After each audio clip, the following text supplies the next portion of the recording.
Grand Matin Sud Radio. Il est 7h43, vous écoutez le Grand Matin Sud Radio, le petit déjeuner politique avec comme invité ce matin Hugo Bernalicis qui est député La France Insoumise du Nord. Bonjour à vous Hugo Bernalicis. Bonjour. Vous étiez à la Marche Blanche hier soir aux côtés de Jean-Luc Mélenchon notamment et des élus donc de La France Insoumise. On ne va retenir que les huées et exfiltrations de Jean-Luc Mélenchon, Marine Le Pen aussi et leurs élus, alors que c'était un appel au rejet de la violence et de l'antisémitisme. Vous regrettez un peu toute cette récupération politique aussi ? Moi, ce que je regrette, c'est qu'on n'ait pas pu montrer et signifier clairement et dans le calme une forme d'unité nationale contre l'antisémitisme. Oui. C'est ça que je regrette concrètement, parce que c'était pour ça qu'on y était, nous en tout cas. Et voilà, je vois que c'est pas ça qui en ressort, et c'est ça le plus dommage, parce que l'objectif, c'était quand même de rendre aussi hommage à Madame Knoll, et Oui. que l'hommage dans tout ça... Oui. Qu'est-ce qu'il en Mais reste ? est-ce que vous comprenez ce que disait le CRIF, qui dit que vous, comme la France Insoumise, comme le Front National, vous véhiculez parfois la haine. Et donc c'est pour ça que vous n'étiez pas bienvenu dans ce cortège. Non, mais je ne comprends pas ce que dit le CRIF. D'ailleurs, la famille de Madame Knoll n'a jamais compris ce qu'a dit le CRIF. Oui. Nous étions invités à être présents à cette marche. Je pense qu'il y a des jours où on peut se permettre la polémique, et il y a des jours où c'est le rassemblement, et les polémiques, elles ont rien à faire. Oui. Et là, je crois que le CRIF s'est trompé. D'ailleurs, il y a eu beaucoup de personnalités qui pourtant ne nous aiment pas particulièrement, il faut le dire, qui ont tout de suite, qui sont venus tout de suite dire que non, la France Insoumise avait sa place dans cette marche. Oui, Hugo Bernalicis, finalement c'est le CRIF qui a fait de la politique hier. Ah oui, clairement, c'est le CRIF qui a fait de la politique, oui, Ouais. tout à fait. Et encore, je sais pas, c'est plutôt de la polémique que de la politique, Oui. parce que ça me semble pas être la politique au sens noble, en tout cas. Oui, alors parce que c'est vrai aussi que Jean-Luc Mélenchon soutient plutôt le boycott d'Israël et le soutien aux manifs pro-Gaza, c'est ce que reproche le CRIF. Est-ce qu'on peut aujourd'hui critiquer Israël sans être antisémite ? Non, mais attendez, c'est pas le sujet. Non, mais C'était pas le ça, sujet. c'est le sujet mis sur la place publique par le CRIF. Non, Et mais puis, je m'en fiche, je ouais. n'ai pas envie de répondre au CRIF. Oui. Ce n'est pas le sujet, ce n'était pas le sujet hier, c'est toujours pas le sujet. Oui. Voilà, j'ai un avis sur la question, mais ce Ouais. n'était pas le sujet. Ouais. Et ça me semble vraiment dommage, surtout quand je vois que, y compris le ministre de l'Intérieur, n'a pas joué son rôle, à plusieurs titres. C'est-à-dire Hier matin sur Gérard France Inter, Collomb, oui. Gérard Collomb, hier matin sur France Inter, a quand même laissé planer le doute sur le fait qu'il y aurait un problème entre la France Insoumise et la lutte contre l'antisémitisme. J'étais en rage. Oui. Moi qui suis un militant antiraciste, qui lutte contre l'antisémitisme, contre toutes les formes de violence et de discrimination, j'ai pas compris ce qu'a fait hier matin Gérard Collomb, à part lui aussi mettre une petite traînée d'huile sur le feu. Oui. Vous l'avez rencontré d'ailleurs, Gérard Collomb, hier, sur un autre sujet, la loi immigration. Vous lui avez dit ça Oui, on lui a dit, on est revenu là-dessus avec lui, il a fait mine de pas comprendre, de continuer à laisser planer le doute, comme si je sais pas trop ce qu'il a voulu dire. Ouais. Lui-même, je suis pas sûr qu'il ait compris ou su ce qu'il a voulu dire. Oh là, c'est grave ce que vous dites, quoi. Oui. Mais non, mais je ne sais Gérard pas, parce Collomb, que oui. Léa Salamé l'interroge, Oui. lui dit, mais monsieur le ministre, qu'est-ce que vous voulez dire ? Il dit, vous comprenez bien, vous savez bien. Il nous a fait la même chose hier, y compris en tête-à-tête. C'est irresponsable de la part d'un ministre de l'Intérieur, alors. C'est irresponsable de la part d'un ministre de l'Intérieur, Ouais. c'est irresponsable de la part d'un membre du gouvernement. Et pour le coup, Édouard Philippe, lui, a été à la hauteur. A été à la hauteur de cette journée qui devait être une journée d'hommage et de rassemblement d'unité nationale. Oui. Enfin bon, Ouais. c'est quand même lui qui est le garant, le ministre de l'Intérieur et des cultes. C'est quand même lui qui est le garant aussi de cette unité nationale. Ouais. Voilà, il a failli à sa tâche hier matin et il n'a pas été à la hauteur. Oui. Hugo Bernalicis. Alors, c'est vrai aussi que au sein de la France Insoumise, il y a eu cette affaire de Stéphane Poussier. Alors, sans doute, c'est passé, en fait, maintenant. Mais est-ce que ça démontre quand même un certain état d'esprit ? Et est-ce que vous ne devez pas faire un peu le ménage dans vos rangs ? Je rappelle, Stéphane Poussier qui a critiqué, il s'est réjoui de la mort du gendarme Beltrame. Non, ça ne démontre aucun état d'esprit.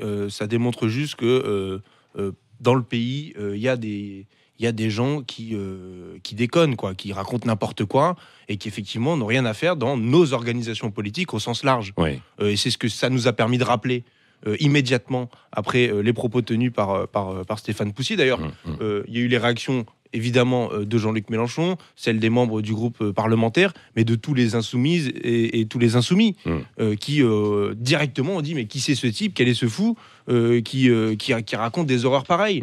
Voilà. Et moi Il a été condamné à 1 an de prison avec sursis. Ouais. C'est une bonne justement une peine juste. Je ne sais pas si c'est une peine juste, j'imagine que oui, si c'est les juges qui l'ont prononcé. Ouais. Moi, ce que je sais, c'est qu'effectivement, ces propos étaient intolérables. Oui. Voilà. Alors, c'est vrai aussi qu'il y a de l'électricité dans l'air dans notre société, des incidents, des violences aussi dans les facs, à Montpellier, à Lille en ce moment. Un air de mai 68 pour vous ou pas ? La fin du printemps s'annonce tendue, d'autant qu'il y aura les grèves à la SNCF, à Air France en ce moment. Je ne sais pas s'il y aura un air de mai 68, mais en tout cas, il y a un air de mai 2018. Oui. Je ne sais pas ce que ça va donner. En tout cas, nous, c'est clair qu'on essaye de faire en sorte qu'il y ait un mouvement social massif de contestation dans le pays. On y travaille à Lille, à Montpellier, partout en France, avec les étudiants, les cheminots, la fonction publique au sens large et plein de secteurs de la société qui aujourd'hui en aura le bol. Oui, mais alors Hugo Bernalicis, est-ce que pour ça, vous devez vous unir aussi avec les syndicats ou faire bande à part, comme on l'a compris à certains moments donnés ? Moi, je pense qu'il faut fédérer le peuple dans toutes ses composantes, à la fois dans ses composantes politiques, dans ses composantes syndicales, mais aussi dans sa composante citoyenne. Et c'est pour ça qu'on reste disponible. Nous, on l'a dit, ça serait bien qu'il y ait une date, un week-end, pour que les gens qui ne peuvent pas faire grève, qui ne sont pas dans des organisations politiques, qui n'ont pas les capacités forcément de se mobiliser directement, puissent le faire un week-end. Parce que, le 1er mai ? Ou alors le 1er mai ? Le 1er mai, c'est un point d'étape nécessaire. Mais je veux dire, aujourd'hui, c'est un jour férié. Il y a plein de gens qui ont programmé des choses, etc. Non, je pense qu'il faut un week-end et une date qui soit proposée par je ne sais pas qui d'ailleurs. Mais en tout cas, nous, on a bien fait le constat que ça ne pouvait pas être la France Insoumise qui propose une date, parce que sinon, on va vous accuser justement de récupérer un petit peu récupérer ces mouvements je sais pas sociaux. pourquoi, etc. Donc nous, on dit, propose qui veut. On est disponible pour faire en sorte qu'il y ait un grand mouvement social dans ce pays. Et sur le fond, en 2 mots, pourquoi vous vous opposez aussi aux réformes qui sont lancées par le gouvernement ? Mais parce que c'est le président des riches qui continue de s'attaquer au peuple. Ouais. Enfin, c'est ça le sujet.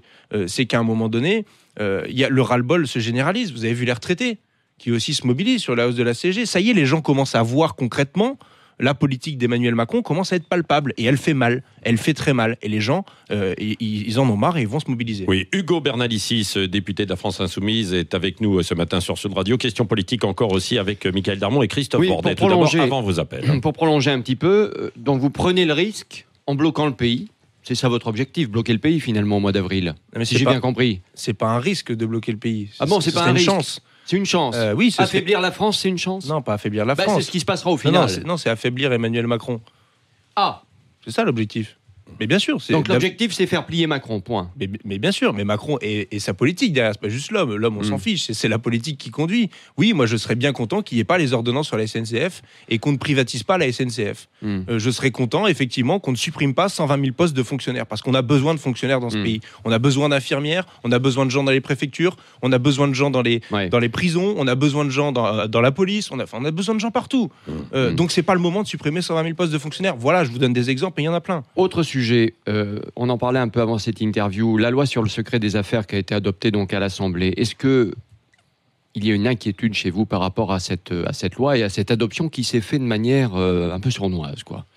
Oui, ça s'est fait de manière un peu sournoise. Vous avez vu que c'était une proposition de loi, pour que tout le monde comprenne bien. C'est à l'initiative de parlementaires. C'est pas le gouvernement qui a déposé un projet de loi. Donc il n'y a même pas eu d'étude d'impact par le Conseil d'État pour savoir quel impact ça pourrait avoir. Pour une fois, les parlementaires peuvent travailler alors, parce qu'on croyait que tout venait d'en haut du gouvernement. Mais non, c'est hypocrite. Ça vient évidemment d'en haut, c'est en service commandé. Et les parlementaires, au sens large, ont pris sur leur temps d'initiative parlementaire pour faire passer un projet du gouvernement. C'est ça qui est en train de se passer, encore une fois. Voilà. Et en plus, c'est sur un sujet, le secret des affaires, oui, on a des craintes. Parce qu'il n'y a pas eu de renforcement en parallèle. On aurait pu dire c'est donnant-donnant. C'est-à-dire qu'on fait le secret des affaires pour les entreprises, mais en même temps... C'est quoi le secret des affaires, là, tel que vous l'entendez ? C'est que pour un certain nombre d'affaires au sein de l'entreprise, qui sont d'ailleurs définies par l'entreprise elle-même, elles sont sous le sceau du secret. Vous pouvez être condamné derrière si vous divulguez les informations. Alors comme ça, on pourrait se dire c'est un truc de bon sens. Oui, évidemment, il peut y avoir de l'espionnage industriel, il faut protéger nos entreprises. Mais à la fin, on sait bien que ce sont les lanceurs et les lanceuses d'alerte qui sont dans le collimateur. Parce qu'il y a déjà des législations dans le pays pour protéger la propriété intellectuelle, les brevets, etc. Donc c'est une loi pour les faire taire, tous ces gens-là. Et bien sûr, c'est un élément de plus à la disposition de ceux qui veulent faire taire les lanceuses et les lanceurs d'alerte et les journalistes, je vous le rappelle, qui est à leur disposition. Voilà ce que c'est tout. Mickaël Darmon. Je voudrais dire d'un mot quand même sur le début de votre entretien. J'entends vos convictions contre la violence antiraciste, je les crois, de même de la part contre la violence en politique en général. De la part de Jean-Luc Mélenchon, mais quand même, vous avez annoncé votre participation à cette marche après que Marine Le Pen l'ait faite. Est-ce que justement... Non, je n'ai pas souvenir de ça. Dans la chronologie, c'était 1 heure après.